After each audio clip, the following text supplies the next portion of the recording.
and nice to meet you here in Keto Health Center channel. And here will come also Sultan Kilbani. حياكم الله شباب. They'll complete the meeting with you إن شاء الله. حياكم الله يا شباب. معكم كوتش سلطان. طبعا الأخ حمد ما قصر، أعطاكم معلومات جميلة جدا في بداية حمية الكيتو جينيك. طبعا عندنا الدكتور منهاج الدين. ويلكم دكتور. طبعا أنا بشتغل هنا مترجم تقريبا للناس اللي ما تفهم الإنجليزي. الدكتور بيتكلم عن تجربته في حمية الكيتو جينيك. دكتور, you will speak about your experience in ketogenic diet. Yeah. Okay. Yeah. Assalamu alaikum. I started on this journey of low carb or keto diet about a year and a half back. That was about in January 2018, to be precise. And after a lot of reading and listening to experts about the benefits of this diet and how it can reverse chronic metabolic conditions, especially since I had diabetes type 2, and so I was more interested to find out the ways it can be reversed. That was something which was very new to me, that type 2 diabetes can be reversed. So I did a lot of study and listened to experts, doctors in my medical field, who claimed that metabolic conditions can be reversed through low carbohydrate diet. نعم. الدكتور منهاج الدين بدأ مشواره مع حمية الكيتوجينيك من جانوري اللي هو شهر يناير 2018، بعد ما قرأ واطلع على عدة أبحاث تتكلم عن يعني عكس بعض الأمراض أو الأعراض اللي خاصة بمتلازمة الأيض، خصوصا أن الدكتور كان مصاب بنوع اللي هو بمرض السكري من النوع الثاني. فكان الموضوع شد انتباهه بشكل كبير جدا، لأن الفكرة هذه فكرة عكس مرض السكري، والتخلص من هذا المرض شيء هو حاز على اهتمامه، لأنه هو من الناس اللي كانوا مصابين بهذا المرض. فبعد ما اطلع على المعلومات الخاصة بهذه الحمية بدأ هذه الحمية. وأنت؟ Yeah, so I started on this diet, low carb diet. I started from January 2018, and I was taking oral medication for type 2 diabetes. Other than diabetes, I was having obesity, I was overweight, and I also had fatty liver. I also had gastroesophageal reflux disease. I had irritable bowel syndrome, and sometimes occasionally I used to get swelling in my legs and feet. So I had so many conditions basically, and then as I started on this diet, I saw continuous progress, and my conditions and my symptoms started to get better. Within I think maybe within 20 days of starting this diet, I had to stop my medication for diabetes.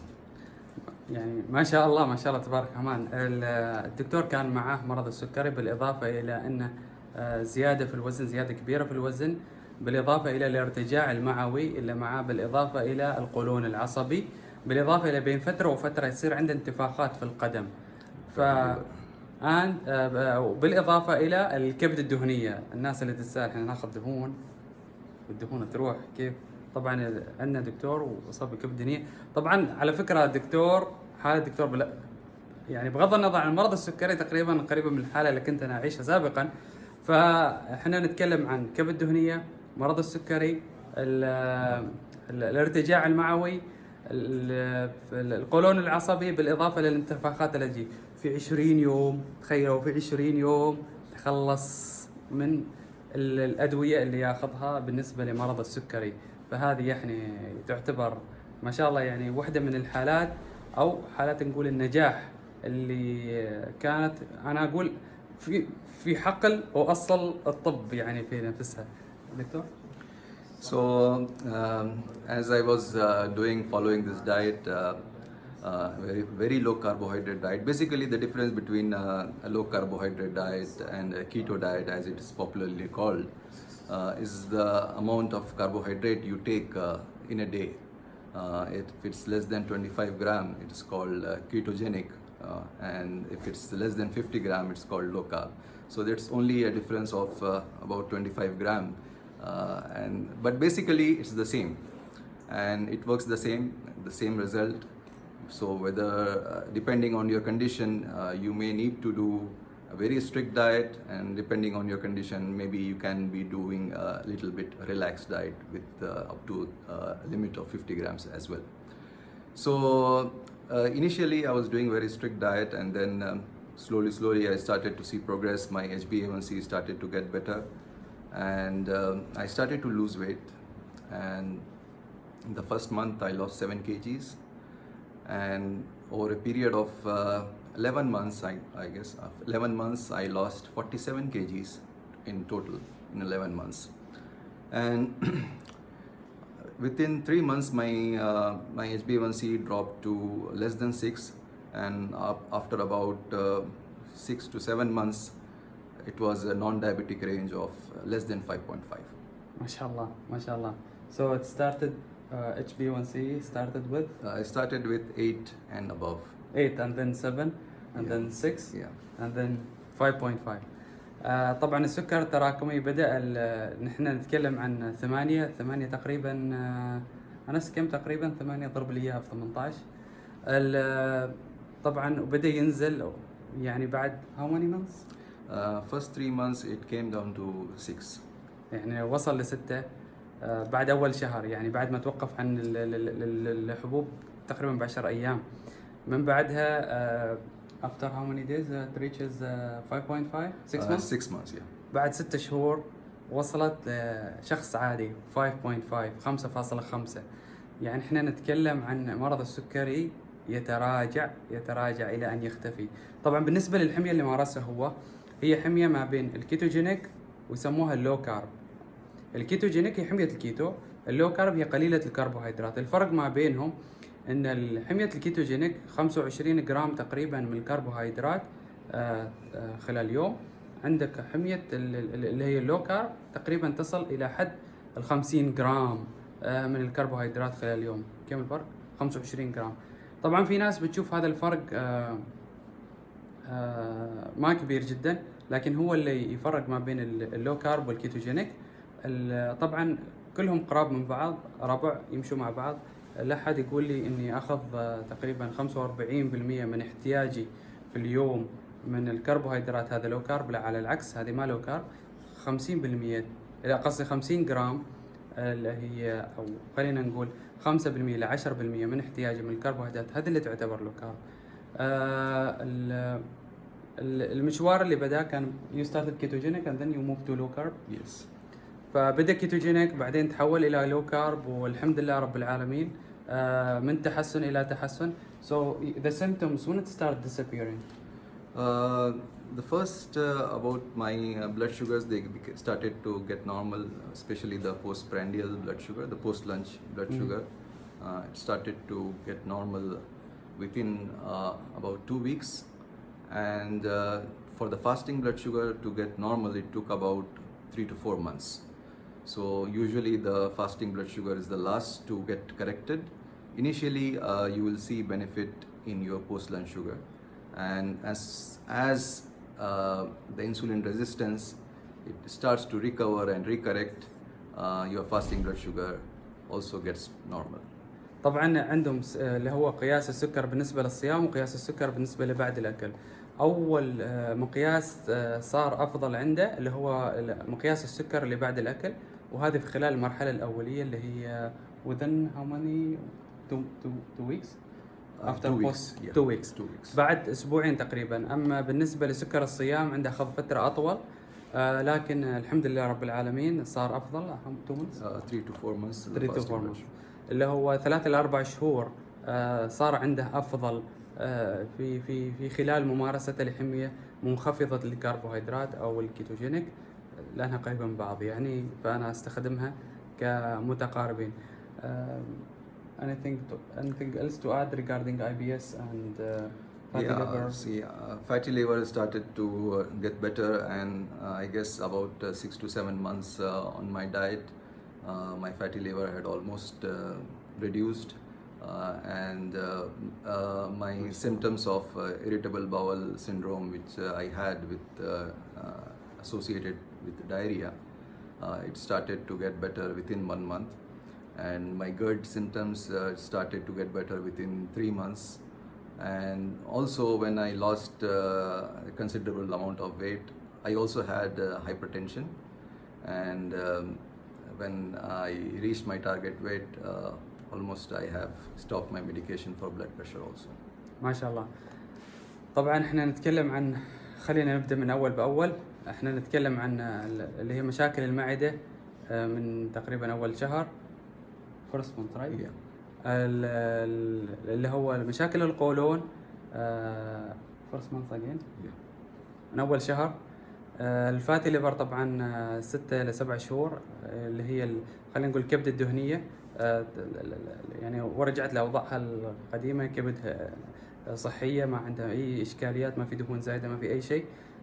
6 إلى 7 شهور يعني إحنا نتكلم عن على قولتهم متعارضات، ناكل دهون على أساس الدهون تروح. طبعا هذه الحقيقة، هذه حقيقة موجودة، حقيقة معي أنا أتكلم عنها، كانت عندي كبد دهنية، وحتى التقارير اللي كنت مسوينها في تايلاند تثبت هذا الشيء. وإن شاء الله إذا بسوي تقارير جديدة برويكم وش اللي هي النتائج، لكن من خلال انزيمات الكبد الأمور طيبة عندي. هذه القصة تتكرر مع كل شخص، سواء كان عنده متلازمة الأيض من ضمنها السكري، الكبد، أي مشكلة موجودة. هذه القصة تتكرر مع كل شخص عنده مشاكل في القولون، عنده مشاكل في المعدة. هذه القصة تتكرر مع كل شخص يمارس حمية الكيتوجينيك أو يمارس حمية منخفضة الكربوهيدرات، طبعا اللي هي القريبة من حمية الكيتوجينيك. فالأمر راجع لكم في اتخاذ هذا القرار، لكن شهادة طبيب في هذا الحقل بعد ما قرأ واطلع وتعلم يعني بدأ بالعلم من ثم العمل في ممارسة هذه الحمية، حققت نجاح باهر جدا باهر جدا. أضيف نقطة ذكرها الدكتور، ذكرتها حاليا، كان يتكلم عن ضغط الدم في نهاية مشواره After almost 10 months. بعد تقريبا 10 شهور. When I reduced my weight. بعد ما تخلص تقريبا من 47 كيلو من وزنه. 47 كيلو، تعرف 47 كيلو هذا عن آدمي ثاني تقريبا. 47. على فكرة صورته قبل ننزلها إن شاء الله، يعني إن شاء الله بتكون موجودة، بينزلوها في البوست. يعني 47 كيلو، بالإضافة أنه تخلص من مشاكل ضغط الدم، توقف بعد تقريبا 10 شهور بعد ما وصل هدفه بالنسبة لنزول وزن. توقف عن حبوب ضغط الدم، وهذه بشارة لأي شخص يمارس حمية الكيتوجينيك أو اللو كارب على أساس أنه يوصل للهدف المنشود، ألا وهو التخلص من الارتهان للحبوب. في anything else to add, دكتور؟ No. So just wanted to so another good advice through which all of you can benefit is that once you start in a ketogenic diet or a low carbohydrate diet, over a period of time the hunger and the cravings will start to disappear, and intermittent fasting becomes easy. So when you wake up once in the morning and you don't feel hungry, so you don't have to take breakfast, you can just have a cup of coffee and postpone your breakfast to about 12 o'clock or 1 o'clock in the afternoon, so that you have at least 16 hours of fasting, and then eat within the 8-hour window. So like in the 24 hours you are fasting for 16 hours and eating in the window of 8 hours, whether it's a 2 meal or it's a 3 meal, but make sure that you incorporate intermittent fasting. Once you are once you in this diet it becomes easy for you, then you can start intermittent fasting. And now since Ramadan is coming, so this is a very golden opportunity for everyone who are doing this diet. For whatever purpose they are doing it, for to reverse their diseases, chronic diseases, or to reduce their weight, this is a very golden opportunity. When you combine fasting with a low carbohydrate diet, the results will be excellent and amazing. طبعا الدكتور هنا يتكلم عن فوائد الصيام المتقطع. طبعا هو أكد على موضوع مهم جدا، أنه ما تبدأ الصيام المتقطع بداية ما تمارس الحمية، لكن الصيام المتقطع تقدر تمارسه بحيث أنه توصل مرحلة أنك أنت تقوم الصباح ما لك خاطر تتريق، ما لك خاطر تفطر، فتأخر الفطور، تاخذ بس مجرد كوب قهوة، وعلى تقريبا الساعة 12 الساعة 1 تبدأ تتغدى، بحيث أنك تخلي فترة الأكل عندك 8 ساعات من بعد الساعة 12 إلى تقريبا ربما الساعة 8 بالليل. طبعا خلال هذه الفترة تقدر تاكل فيها وجبتين تقريبا، أو حتى في بعض الناس ياكلوا 3 وجبات. من بعدها تبدأ الصيام المتقطع، ويكتمل عندك خلال ال 24 ساعة 16 ساعة متوقف فيها عن الطعام فقط، يعني شرب الماء عادي ما عندك مشكلة. ولكن 16 ساعة هذه تكون فيها عندك صيام متقطع نسميها، وفي 8 ساعات تقدر تاكل فيها وتمارس اللي هو الاحتياجات، تاخذ احتياجاتك من الاكل. طبعا شهر رمضان الفضيل، الله يبلغنا شهر رمضان، بيقبل علينا، وهذه تعتبر الفرصة الذهبية بالنسبة لكل شخص انه يستغل هذا الشهر الفضيل لممارسة هذه الحمية وحصد افضل نقول النتائج خلال هذا الشهر. طبعا شهر رمضان شهر لممارسة الصيام الجاف طبعا، وهو قريب من الصيام المتقطع، وفوائده أكثر من الصيام المتقطع. طبعا عندكم في نفس الوقت عندنا فترة للأكل تقدروا تاكلوا فيها الوجبات الكيتونية اللي تناسبكم، وبتلاحظوا فرق كبير في خلال ممارسة هذا الشهر إذا اخترتوا أنكم تمارسوا حمية الكيتوجينيك قبل بدء شهر رمضان وخلال هذا الشهر الفضيل. طبعا دكتور منهاج الدين يشكركم على حسن الاستماع، ايضا كيتو مركز الفا يشكركم على حسن الاستماع. كوتش انس وكوتش سلطان شاكرين لكم حسن استماعكم لهذا المقطع، ونتمنى لكم الصحة والعافية. اي شيء ثاني؟ Thank you so much. جزاكم الله خير، وحياكم الله في فيديوهات ثانية إن شاء الله. حياكم الله. مع السلامة. السلام عليكم. عليكم السلام.